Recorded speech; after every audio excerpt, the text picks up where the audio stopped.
Tutorial video naman na tayo mga kadaba kung paano nagkaroon ng higante sa may kabundukan na malapit sa may karagatan. Tara sa CapCut. Mag-audio project na tayo mga kadaba.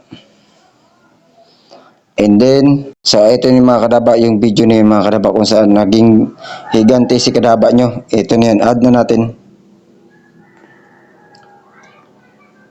And then pag na-add na mga kadaba, ang gagawin natin dito mga kadaba, maglinis na muna tayo. Tanggalin natin yung sobra. Kasi gagawa tayo dito ng gantirik. So dito mga kadaba sa puntong ito, ganito lang actingan yung ginawa ko mga kadabaw. Ganyan lang ako mga kadabaw. Ganyan actingan lang mga kadaba yung ginawa ko. Kayo na bahala mga kadaba kung anong actingan ang gusto nyo gawin. So ganyan lang kasi yung ginawa ko mga kadaba ng mga actingan. So ngayon maglinis na tayo mga kadaba. Kasi mag-remove video muna tayo dito.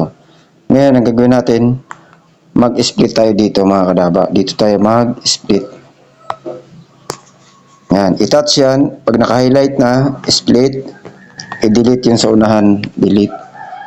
So ngayon, pag na-delete na mga kadaba, ang gagawin natin dyan, dito tayo mag-buran naman. Dito tayo mag-split na naman mga kadaba. Dito tayo mag-split. Kung saan, alis na sa kadaba nyo.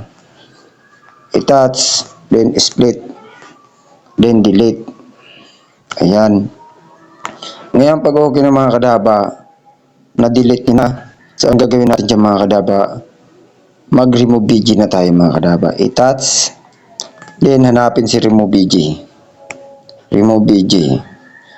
And then, custom removal. Kasi nga wala tayong pambayad dyan. Dito lang tayo sa mga libre-libre. Ngayon, mag-brush na tayo mga kadaba. Ganito lang ang pag-brush niya mga kadaba para matanggal yung background. So, kung wala kayong mga kadaba pambayad, gamitin nyo lang mga kadaba yung brush na free. Huwag yung pro, may bayad yung mga kadaba. Kung may pambayad ka, bahala ka, magbayad ka kung gusto mo. Ako, yung ginawa ko kasi, eto, ginawa ko, nag-brush na lang ako, kasi nga libre naman. So, ganyan lang mga kadaba mag-brush. So, i-brush nyo lang yung sarili nyo, ganyan. Para matanggal yung remove. Yan. Yan, tuloy-tuloy lang kayo sa pag-brush niyan. I-forward na natin mga kadaba.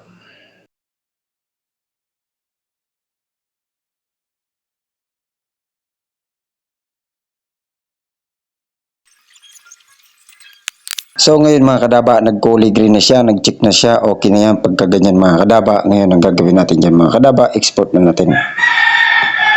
And then hindi pa natatapos mga kadaba yung pag-edit natin, kaya abang-abangan nyo yung pag-edit natin kasi may kasunod pa tayo na gagawin dito mga kadaba. Panoorin nyo to hanggang sa dulo nang sa ganun malaman nyo kung paano ang pag-edit ng Giant Effect. Ako mga kadaba kasi sa Giant Effect, simple lang kasi yung ginawa kong pag-edit dito mga kadaba. Ano ba to? May ads pang lumalabas. Ayan, igdan natin. And then pagkatapos mga kadaba, mag-add nyo project ulit tayo mga kadaba. So ngayon mga kadaba, dito sa puntong ito mga kadaba, dapat meron kayong video na ginawa, na galing kayo sa layout. Halimbawa ito mga kadaba, ang gagawin natin dyan, i-add natin yan. And then pagka-add nyan mga kadaba, tapos mag-cut lang tayo dito ng mga ilang segundo lang mga kadaba. Kasi nasa 13 to eh. Gawin lang natin mga 10. Yan. Split natin, then delete. Yan. Pag na-delete ng mga kadaba, punta tayo sa dulo and then mag-overlay tayo mga kadaba. Add overlay. Ayan. Tapos hanapin natin kanina yung in-export natin. So bali ito na yun mga kadaba. Ayan. Ngayon add natin. And then pag na-add na natin mga kadaba, tanggalin natin yung mga sobra-sobra dyan mga kadaba. Dito tayo sa punto kung saan nagtayo si kadaba nyo. Dito tayo mga kadaba. Dito tayo yan. Split natin and then i-delete yung sobra. Tapos ang gawin natin dyan mga kadaba, long press lang yan. I-drag natin paunahan. Ngayon pag okay na siya mga kadaba, i-touch. Tapos hanapin natin si remove BG ulit. Mag-remove BG ulit tayo mga kadaba. Then chroma key. And then adjust lang yan mga kadaba, ganyan no. Piliin nyo lang yung intensity mga kadaba, yung adjust. Bahala na kayo mga kadaba kung ilang adjust ang gusto nyo. Sa akin, 11 lang. Bahala na kayo. Kaya nga, di ba sabi ko sa inyo mga kadaba kanina, okay lang yan na mag-sobra-sobra. Kasi nga, giant effect naman yung gagawin nyo. Ngayon, paliitin natin yung mga kadaba. Ilagay natin doon sa punto na kung saan. Dito mga kadaba, dito. Ayan. Dito. So ngayon kadaba, ang gagawin natin yung mga kadaba, back tayo, pindutin nyo lang yung arrow nyo nasa baba nyo, no? Tapos, hanapin natin si Mas. Punta natin si paring Mas, ito si Mas. I-click nyo yung horizontal.